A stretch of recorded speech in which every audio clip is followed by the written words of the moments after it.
안녕하십니까, 이진우입니다. 실손보험은 아시다시피 병원비를 보장해주는 보험인데요. 모든 병원비를 다 보장해주는 건 아니지요. 병원에서 받은 치료라도 예를 들어서 미용 관련 시술은 또 제외되고요. 또 한 가지, 이게 의료행위인지 아닌지 참 모호한 임의 비급여 치료도 법정까지 가는 논란이 이어지고 있습니다. 뭐가 문제라서 소송까지 가게 되는 건지 오늘은 이 얘기 좀 짚어보겠고요. 회사를 둘로 나누고 나서 둘 사이가 A가 모회사, B가 자회사 이렇게 부모 자식 상하 관계로 만들어 놓는 걸 분할 중에서도 물적 분할이라고 합니다. 그런데 앞으로 기업들이 이 물적 분할을 하는 게 지금보다 더 어려워집니다. 어떤 규제가 새로 생긴 건지 이것도 좀 들어보겠습니다. 미국 의회에서 친환경 정책을 강화하는 법안이 통과됐는데 이 법안을 두고 자동차 회사들은 반대를 하고 있고 또 반면에 석유 회사들은 오히려 환영을 하고 있다는 소식 함께 살펴보겠습니다. 8월 9일 화요일 손에 잡히는 경제 바로 시작합니다.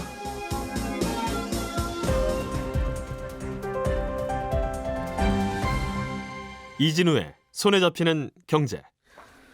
네, 오늘도 경제 뉴스 재미있게 정리해 보겠습니다. 박세훈 작가, 김현우 소장, 한국경제신문 나수지 기자 나와 계십니다. 어서 오십시오. 안녕하세요. 예, 목소리가 어디 살짝 한 분 비어 있는 것 같죠? 네. 열심히 오고 계십니다.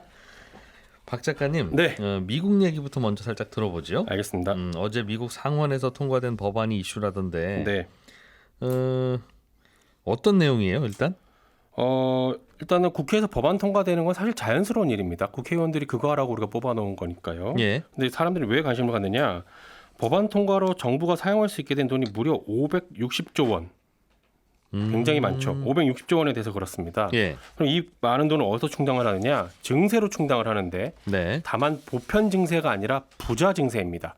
돈을 아주 많이 버는 기업들한테 법인세를 더 걷기로 했고요. 예. 일부 고소득층에게도 세금을 더 걷어서 560조 원, 뭐 대략 한 580조 원 이렇게 왔다 갔다 하긴 하는데 숫자가 예. 그 정도 돈을 좀 충당을 해보겠다는 겁니다. 일단은 세금을 더 걷어서 네, 돈을 마련하고 네. 이 돈을 어디에 쓰겠다는 겁니까, 미국은? 어디로 들어가느냐? 일단 건강보험 쪽에 한 80조 원 정도가 들어갑니다. 고령층이 연간으로 쓰는 의료비 상한을 정하고요. 그 예. 이상으로 쓴 건 정부가 돈 내주겠다라는 거고 처방약 가격도 보조를 좀 해주기로 했어요. 예. 그리고 나머지 대부분은 신재생 친환경 사업으로 들어가는데 여기에 대략 한 480조 원이 들어갑니다. 예. 예를 들면 에너지 효율이 높은 가전제품을 구매하는 저소득층 소비자들에게는 세금 혜택을 좀 준다거나 아니면 태양광 풍력 같은 거에 투자를 늘린다거나 하는 건데 네. 전기차를 사면 대략 1,000만 원 정도의 세액공제를 해주는 법안도 여기에 들어가 있어요. 근데 이 전기차 혜택 관련해서 눈여겨봐야 할 점은 뭐냐면 법안이 통과되고 나서 전기차 만드는 회사들이 단체로 이 법안 이대로는 안 된다. 하원 통과시키기 전에 법안 문구를 어떻게든 좀 손봐야 된다. 라면서 아주 강하게 의사표시를 했다라는 점이 좀 눈여겨볼 점입니다. 전기차 사면 혜택 주겠다는 내용이라면서요. 네. 근데 전기차 회사들은 왜 반대를 합니까? 이 통과된 법안을 자세히 뜯어보면 네. 전기차 만드는 회사들 입장에서 깜짝 놀랄 내용이 들어가 있는데 미국 정부가 세제 혜택을 주겠다라는 건요. 모든 전기차가 아니라 오로지 미국에 있는 공장에서 완성되고 출고된 전기차만 해당합니다. 그러니까 다른 나라에서 만든 후에 미국으로 수출하는 건 혜택을 전혀 못 받게 돼 있습니다. 그러니까 수입된 전기차는 혜택 안 준다? 네. 전기차를 팔고 혜택을 받고 싶으면 미국에 공장을 짓고 공장에서 자동차 만드세요. 예. 라는 의미입니다. 우리나라는 수입산 전기차도 다 혜택 주는데, 우리는 보조금 주죠. 주는데 네. 미국은 근데 그렇게 가겠다는 거고. 싫다는 거죠? 네. 그러니 글로벌 자동차 회사들 중에 미국에 완성차 공장이 없는 곳이나 있어도 생산량이 많지 않은 곳들은 반대를 하고 있고요. 우리나라 자동차 현대기아차는 미국에 공장 있죠. 있는데 예. 지금 전기차 같은 경우는 주력 모델이 아이오닉 5랑 EV6거든요. 예. 근데 이건 전량 한국에서 생산 중입니다. 아, 전기차는 또 한국에서 만들어서 내보낸다. 그러면 보조금 못 받겠네요. 네. 그나마 좀 대량 생산이 가능한 공장을 지금 조지아주에 짓고는 있는데 이거는 2025년에나 완공이 될 예정이라서 예. 당장 내년부터 보조금 혜택 시작되거든요. 이걸 못 받게 돼 있습니다. 그리고 또 하나 미국에서 공장 짓고 거기서 조립하거나 완성을 하더라도 그 자동차에 중국산 부품이 일정 비율 이상 들어가 있으면 이것도 세금 혜택을 못 받습니다. 네. 이것도 어제 통과된 법안에 명시가 돼 있는데 미국 정부 입장에서는 몰라. 우리가 정부가 주는 전기차 혜택 받고 싶으면 미국에 공장 짓고 거기서 자동차 만들고 대신에 배터리 원자재는 네. 중국산 쓰지 말아라 라는 겁니다. 근데 문제는 예. 배터리에 들어가는 원자재들 대부분이 중국산이거든요. 예. 특히 리튬이나 흑연 같은 경우는 중국산이 너무 절대적이에요. 그래서 1년, 2년 안에 중국산을 다른 걸로 대체하는 건 사실상 어렵습니다. 네. 그래서 자동차 회사들이 상원에서 법안 통과되기 전에 제발 이 중국 관련 조항이라도 좀 삭제하거나 아니면 문구라도 좀 수정을 하자라고 했는데 안 됐습니다. 효과 없었고 그대로 통과가 됐습니다. 그렇군요. 원래 전기차에 보조금을 주는 이유가 네. 전기차는 보조금을 안 주면 너무 비싸지고 네, 비싸지면 사람들이 안 살 테니까 구매를 못 하니까 전기차가 보급이 덜 될 테니 네, 전기차가 보급을 많이 되도록 하기 위해서 주는 거잖아요. 그렇죠. 친환경이라는 왜냐하면 명분. 전기차는 휘발유차, 경유차보다는 친환경이니까. 네, 그런데 꼭 미국에서 만들어진 전기차는 친환경이고 네, 다른 나라에서 만들어서 미국으로 간 전기차는 친환경이 아닌다는 것은 좀 우습지 않나요? 그래서 이게 선택적 친환경이다라는 우스갯소리도 나오고 있는데 음, 어제 나온 보도를 보면 재밌는 부분이 또 있습니다. 예. 이 법안이 친환경 신재생 에너지 쪽으로 투자를 늘리겠다라는 거잖아요. 예. 480조 원의 투자가 되니까. 음, 그러면 석유나 가스 같은 미국 정부가 볼 땐 그 더러운 그 원유가 네. 원자재를 파는 업종은 법안 나온 다음에 울상이어야 될 것 같은데 참 석유 회사들은 또 이번 법안을 환영했다면서요. 굉장히 환영하고 있습니다. 엑선모빌이랑 쉘의 CEO가 쌍수를 들고 이거 환영했다라는 보도가 나오기도 했는데 왜 그러느냐? 이 법안을 보니까 기존에 중단됐던 3개 지역에서 네. 시추나 탐사를 다시 할 수 있게 하는 내용이 들어가 있어요. 아, 전기차 관련한 내용은 아니고 네. 그거는 우리는 관심 없고 네, 그 시추를 못하게 막았던 곳을 석유 캐는데 활용할 수 있도록 열어줬다. 그렇습니다. 그러니까 전통 에너지 기업들도 이 법안의 수혜를 받게 되는 거죠. 예. 그래서 이런 점 때문에 이번에 통과된 친환경이라는 명분의 법안이 정말 친환경을 위한 정책이냐라는 비판이 나오고 있는 겁니다. 석유 회사들한테 저기서 석유 캐도 좋습니다라고 하는 이유는 미국에서 석유 회사들이 좀 기름을 캐내야 네, 뭐 에너지 안보도 되고 그렇죠. 물가도 잡히고 그렇습니다. 할 것 같으니까 네, 석유 없이는 친환경으로 바로 갈 수는 어렵다라는 걸 깨달은 것 아니냐라는 얘기가 나옵니다. 미국도 우리한테 유리한다는 조건 하에서 친환경이라는 거네요. 네, 선택적 친환경. 전 세계 모두가 다 이렇게 우리한테 유리하게 돌아갈 때만 친환경이면 어떡합니까 이렇게. 그러니까. 한때는 우리나라도 전기차 보조금을 수입차한테 주냐 마냐 왜 이렇게 비싼 수입 전기차한테 친환경 보조금 주느냐로 네, 말이 많았죠. 네, 그랬죠. 그때는 테슬라에는 주지 말자. 네. 그 하는 게 우리나라 여론이었는데 또 이렇게 현대기아차가 미국에서 못 받는데 그러니까 또 미국이 잘못하는 것 같죠. 네. 똑같은 일을 미국에서 하는 건데. 그런 면이 좀 있네요. 김현우 소장님, 네. 이 실손보험에서 네. 임의 비급여 치료라고 하는 게 굉장히 논란거리인 모양이에요. 그렇습니다. 이게 뭐 서로 보험금은 일단 줬는데 또 보험회사가 뭐 병원 상대로 소송도 하고 이런 일이 벌어지고 있네요. 네, 요번 달에 그런데 그에 대한 대법원 선고가 나올 것 같은데 이게 굉장히 큰 파장을 일으킬 것 같아서 현재 지금 주목을 받고 있습니다. 예. 그러니까 임의 비급여라는 게 뭔지부터 설명을 드리면 건강보험법상에 이 승인되지 않은 진료행위입니다. 급여도 아니고 비급여도 아닌 네. 그냥 임의로. 예전에 이제 이진우 기자님이 이걸 표현하기로는 의사가 노래 불러주고 치료해줬다라고 하는 행위 아니냐. 넓게 보면 이것도 맞습니다. 노래 불러주고 예. 다 나았습니다 하고 보내면 이거는 급여도 아니고 비급여도 아니니까 승인되지 않은 의료행위니까 이런 행위 같은 경우에는 사실상 진료비를 받을 수 없고 진료비를 받았다라고 하더라도 그건 이제 돌려줘야 됩니다. 이게 특별한 사정이 없는 한 이건 무효다라고 보고 있는데 그 의사가 한 치료 행위라고 의사는 주장하더라도 네, 의학 교과서에 없는 거면 그렇습니다. 이건 우린 인정 못한다. 네네. 이게 임의 비급여라고 하는 겁니까? 네, 넓게 보면 그럴 수 있는데 근데 이 부분에도 이제 논란이 있을 수가 있는 게 네. 노래를 불러주는 행위라고 한다면 이거는 사실상 어떤 질환에도 효과가 입증된 바가 없잖아요.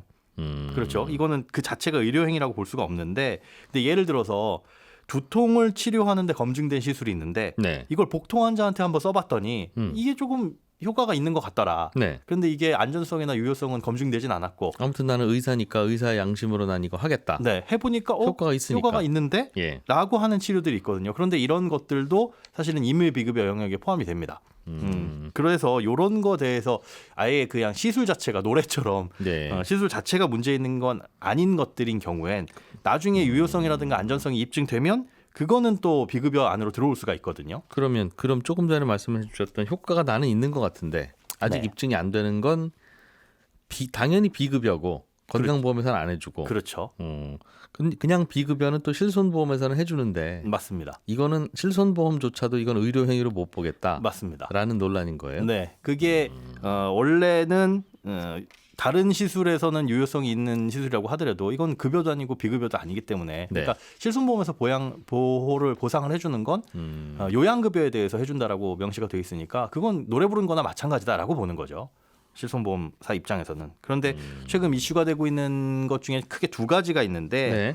이 의료행위가 뭔지 효과가 어떤 건지에 대해서는 오늘 내용에서는 그렇게 크게 중요한 건 아니기 때문에 일단 이름만 알려드리자면 예. 맘모톰이라고 하는 하나는 시술이고요. 네. 또 하나는 트리암시놀론이라고 하는 주사입니다. 주사제인데 이걸 이제 다른 방법으로 쓴 거죠. 예. 이후에는 지금부터는 그냥 A하고 B라고 표현하도록 이름이 하겠습니다. 맘모톰이라는 시술이고 또 하나는 하나는 주사제입니다. 트리암시놀론이라는 주사. 네. 예, 그런데 이게 어떤 효과가 있다고 논란이 있는 겁니까? 이게 사실은 그 시술이라는 거는 요거는 뭐 검사를 하는 데 쓰는 시술인데 네. 주사침으로 그걸로 종양이나 암을 제거하는데 좀 효과적이더라. 그러니까 원래는 암 같은 걸 제거하려면은 칼로 피부를 째고 그걸 이제 걷어내고 이래야 되는데 예. 아주 국소의 부위에 침으로 긁어내는 쉽게 얘기하자면 그런 시술이에요. 네. 그런데 이거는 그렇게 쓰라고 만든 기구도 아니고 그게 유효성이 검증이 안 됐어서 네. 임의 비급여로 분류가 됐다가 2019년 7월에는 다시 비급여 안으로 들어왔습니다. 맘모톰이라는 게 그런 건 모양이죠. 네, 예. 지금은 그래서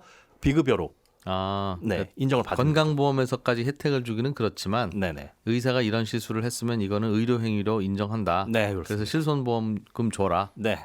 그런데, 그런데 왜 논란이에요? 예전에는 그게 안 됐었습니다. 예전에는 이 비급여 안으로 들어오기 전에 야 그거는 검사하는 데 쓰는 시술 방법인데 그거를 치료하는 데 이렇게 썼다고 그건 임의대로 한 건데 이거는 급여도 아니고 비급여도 아니야. 그 예. 바깥에 있었어서 그게 이제 논란이 됐었던 거고 이건 안에 들어간 거고 예. 비주사라고 말씀드린 거는 이제 주사제인데 예. 원래는 뭐 피부 질환 이런 것들을 치료하는 주사제인데 비염에 효과가 있다고 해가지고 예. 또 비염에 사용을 하는데 이건 아직까지는 그냥 의무비급여 영역에 있습니다. 아, 이거는 의사가 시술을 했더라도 네. 이건 의료행위 아닌 걸로 본다. 그렇죠. 효과가 아직 입증되지 않았으니까. 네, 안전성과 유효성이 입증되지 않았다. 그럼 건강보험으로도 안 되고 네, 실손보험으로도 안 해주겠다. 안 해주겠다는 거죠. 환자들은 시술 받고 나서 실손보험으로는 되겠구나라고 판단하고 시술 받고 갔겠죠. 그렇죠. 진료비 영수증에는 의사가 급여가 아니니까 일단 비급여 항목에다 적어준 거고요. 예, 예. 그래서 그 영수증과 소견서를 들고 가서 보험사에다 청구를 하면 일단 보험사는 네. 이분이 받은 게 비급여 치료를 받았다라고 나와 있으니까 네. 보험금을 지급해 줍니다. 단순 미용 시술이 아닌 한. 네. 예. 보험금을 지급해 주는데 알고 보니까 비급여라고 영수증을 떼왔지만 이게 비급여도 아닌. 임의 비급여로 분류되는 치료네 이게. 그렇습니다. 라고 뒤늦게 알게 돼서 네. 그래서 소송을 한 거다. 보험사들이. 지급된 보험금을 다시 내놔라라고 하는 소송을 벌인 거죠. 그런데 지금 좀 전에 말씀드린 그 A와 B의 맘모톰과 트리암신놀론이 그냥 비슷한 사례인데 이게 1심하고 2심에서 각각이 다 갈렸어요. 그러니까 맘모톰 행위, 그러니까 A라는 시술 행위 같은 경우에는 네. 의사 손을 들어줬습니다. 바늘로 그 원래 검사만 하는 건데 이걸로 들어간 김에 치료하는 것도 치료다. 네. 예. 의사 손 들어주고 1, 2심 모두 다 보험사가 졌습니다. 그래서 요거에 대해서 이제 보험사는 억울한 게 2019년 7월 이전에는 임의비급여 아니었냐. 네. 이거는 우리한테 다시 돌려주도록 해라라고 했지만 그것마저도 안 됐거든요. 그래서 이제 대법원까지 가는 사례인데 네. 그 주사제 같은 경우에는 1, 2심 모두 보험사가 이겼습니다. 그러니까 이 임의비급여라는 것 자체에 놓고도 이렇게 사안이 갈리다 보니까 지금 대법원에서도 굉장히 이게 핫한 이슈인데. 그럼 이게 의료행위인지 아닌지를 네. 법원이 판단하고 있군요 지금. 사실상 그렇다기보다 이게 의료 행위를 판단한다기보다 그 유효성을 조금 두고 보는 것 같아요. 이게 대법원 판례도 있었습니다. 이걸 의료 행위로 볼 것이냐, 예. 비급여 진료를. 임의비급여 진료 행위 자체에서는 원칙적으로 무효로 보는 게 맞지만 예외적으로 의학적으로 안전성과 유효성을 갖추고는 있는데 그게 급여, 비급여 목록이 의학의 진보를 따라오지 못한 상황에서 이걸 요양급여, 비급여 목록을 편입시키기 위한 그 과정에서 긴급한 필요가 있다고 생각이 되고 환자의 충분한 동의가 있는 경우에는 네. 예외적으로 임의비급여 행위도 진료행위에 넣겠다 이런 판례가 있거든요. 근데 맘모톰은 여기에 해당이 된다라는 거죠. 교과서에 없는 거라도 네, 누가 봐도 이건 치료행위에 속하네라고 하면 네, 보험사가 그냥 줘라라는 맞습니다. 거고. 예. 그래서 그 이제 제도가 기술을 따라오지 못했다라고 보는 거죠. 예. 그런 거에 대해서는 이제 A를 그렇게 판단했는데 B 주사에 대해서는 그렇지 못한 거고요. 그래서 지금 보험사와 병원이 소송 중입니다. 그것도 좀 이상하네요. 일단은 보험사는 소비자한테 보험금을 줬을 거 아니겠어요. 그렇습니다. 그럼 소비자 보고 이거 저희가 잘못 준 거고 네. 이거 의료행위 아니라고 법원이 판결했으니까 예. 저희가 드린 보험금 주세요라고 소비자를 대상으로 소송을 했어야 될 것 같은데. 원래는 그게 맞습니다. 그래서 지금 대법원에서 다루고 있는 것 중에 또 하나가 이 채권자 대위 소송에 대해서라는 건데요. 이 채권자 대위 소송이 뭐냐면 네. 제가 박 작가님한테 돈을 빌려줬어요. 예. 그런데 돈이 없다고 합니다. 근데 알고 보니까 박 작가님이 이 기자님한테 빌려준 돈이 있어요. 네. 그럼 저는 이제 박 작가의 동의를 얻어가지고 이 기자님한테 가서 박 작가님한테 빌려준 돈이 있으니까 그 돈 저한테 주시면 됩니다. 이게 이제 채권자 대위라고 보시면 되거든요. 제 입장에서는 말도 안 되는 얘기군요. 박 작가한테 줄 돈인데 그냥 저한테 주면 되죠. 사실 뭐 계좌이체 건너 하느니. 근데 예. 이거를 인정받기 위해서는 네. 박 작가가 돈이 없어야 되고 무자력을 입증을 해야 됩니다. 제가 예. 이분이 돈이 아예 없으니까 어차피 줘봐야 저한테 올 거고 그 돈 저한테 주면 됩니다. 보험사는 이런 논리로 갔는데 네. 의사 입장에서는 이제 반대쪽 입장에서 병원 입장에서는 왜 우리한테 소송을 하냐? 예. 당신들이 보험금 잘못 줘놓고. 그렇죠. 네. 이건 무자력 중간에 환자들의 무자력이 입증되지 않았다라고 하는 걸로 1, 2심이 또 갈렸습니다. 이걸로 치열하게 놓고 있는데 만약에 이걸 가지고 대법원이 보험사 편을 들어준다면 사실상 보험사는 굉장히 편안하게 병원을 상대로만 소송을 거는 거고요. 네. 만약에 병원 측의 손을 들어준다면 소송이 굉장히 복잡해지겠네요. 복잡해집니다. 모든 개인들한테 다 다시 돌려달라고 해야 되니까. 거기에 곱하기 2가 되는 거죠. 그러면 예를 들면 병원이 져서 네, 병원이 보험금을 물어주고 나면 네, 돈은 소비자한테 갔잖아요. 그렇습니다. 그런데 돈을 병원이 일단 물어주면 병원이 다시 그럼 환자 소비자한테 아니죠. 그거는 이제 임의 비급여이기 때문에 네. 받아서는 안 되는 진료비라고 판단을 하고 못 받게 될 텐데 아. 그렇게 된다면 이제 아까 A 시술, 맘모톰 시술에 대해서는 또 갈릴 수가 있습니다. 이건 지금 비급여인데 알겠습니다. 이런 복잡한 알겠습니다. 문제들이 이 두 가지뿐만 아니라 다른 것에도 있어서 꽤 의미 있고 복잡한 문제긴 하나 네. 이런 아침에 들을 복잡한 얘기는 과연 그게 맞는가 하는 생각은 드네요. 죄송합니다. 아닙니다. 예, 충분히 의료 기술이 계속 발전하면서 네. 또는 뭐 실손보험 시장이 자꾸 커지고 실손보험 가입자들이 많아지니까 의료계에서 또 자꾸 이런 거 만들어내는 수도 있겠죠. 예. 둘 다 겹쳐 있는. 알겠습니다. 나수지 기자님, 네. 기업을 물적 분할로 쪼갠 다음에 그러니까 회사가 원래는 하나 있었는데 하나를 아래 위로 잘라서 네. 모회사 자회사로 자른 후에 모회사는 원래 상장 회사였고 자회사도 또 상장시키는 네. 근데 그런 경우에 주주들이 손해를 많이 본다 이런 논란이 좀 있었는데. 네, 그렇죠. 모회사 주주들은 자회사 기업 가치를 우리가 지분을 가지고 있어도 인정을 네. 못 받으니까 우리는 손해다. 그래서 작년에 이런 일들이 꽤 많았기 때문에 이게 문제가 됐었는데 네. 네, 요번에 이거를 좀 어렵게 만드는 그래서 기업들이 물적 분할하는 것 자체를 좀 어렵게 만들기도 하고 물적 분할한 다음에 자회사 상장하는 것도 좀 어렵게 만드는 규제가 생겼어요. 네, 나왔습니다. 그래서 지난해에 LG화학이 원래는 주가가 잘 올랐던 게 배터리 사업부가 앞으로 미래 전망이 좋다고 생각해서 많이 그렇죠. 올랐는데 그 배터리 사업부를 물적 분할로 떼어내서 또 상장시키니까 네. 우리는 뭐냐 그럼 껍데기만 남은 우리는 네, 그렇습니다. 이런 것 때문에 LG화학 주주들이 화가 많이 났었죠. 네, 그렇습니다. 그러니까 그런 일들, LG 에너지 솔루션이 또 상장을 굉장히 흥행했잖아요. 네. 그래서 그런 일들이 있으면서 좀 더 모회사 주주들의 주주 가치를 좀 더 보호할 수 있는 그런 방안들을 고민을 하다가 이번에 조금 더 구체적으로 나온 건데요. 예. 한 크게 두 가지 정도 제도가 나왔더라고요. 네, 첫 번째는 이 자회사가 물적 분할한 자회사가 상장하려고 할 때 예. 이 상장을 심사하는 거래소가 좀 깐깐하게 봐라라는 겁니다. 음. 그러니까 이를테면 자회사를 물적 분할하고 예. 5년 안에 자회사를 상장하는 경우라면 그러니까 상장하려는 의도가 있었다고 보는 거죠. 5년 안이라는 건. 네. 그러면 자회사를 그 물적 분할할 때부터 저희는 이거 상장시키려고 물적 분할했습니다라고 밝혔는지 이것도 또 한번 들여다보고 네. 또 소액주주들 의견을 듣는 절차를 회사가 마련했는지 이런 것들을 좀 거래소가 살펴서 네. 회사가 너무 기존 주주들을 보호하지 않은 것 같다. 좀 노력을 충분히 안 한 것 같다라고 생각하면 자회사 상장 심사를 통과시키지 말라는 거예요. 네.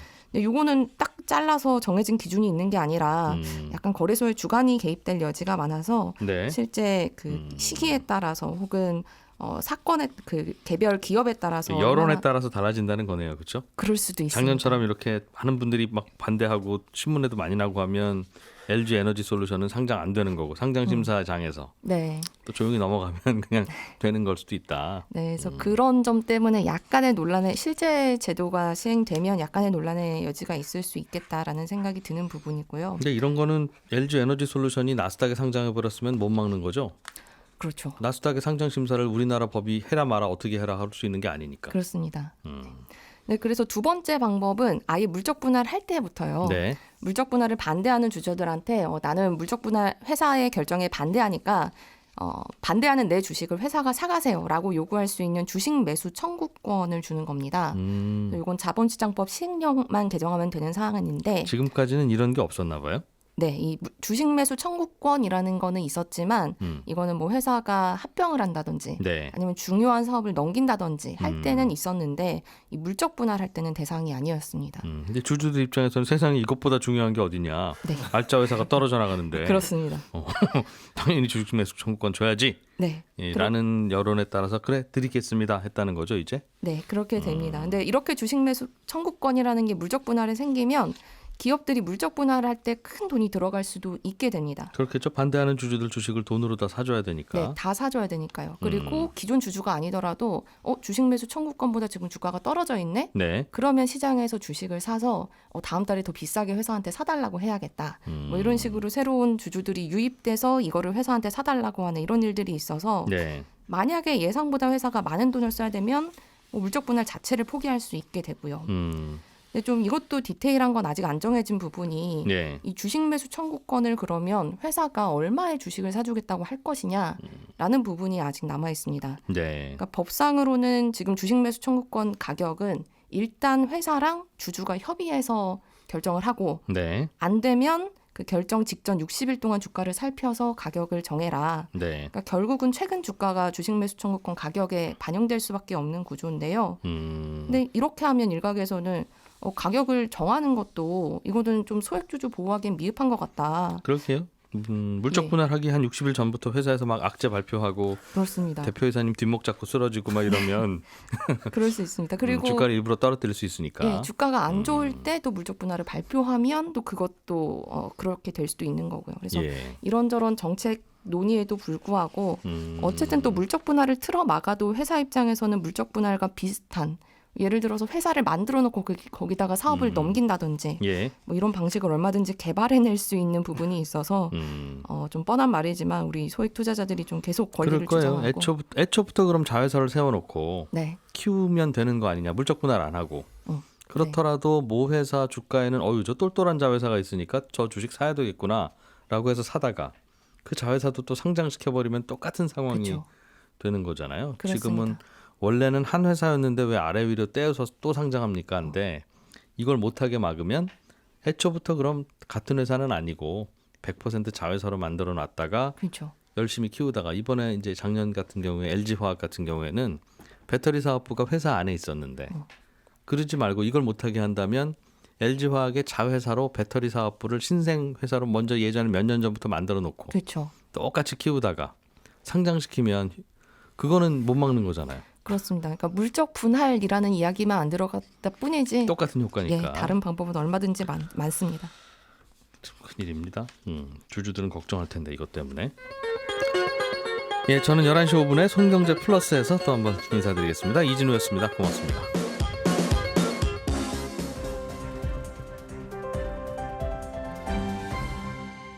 경제를 생각하는 사람들의 즐거운 습관.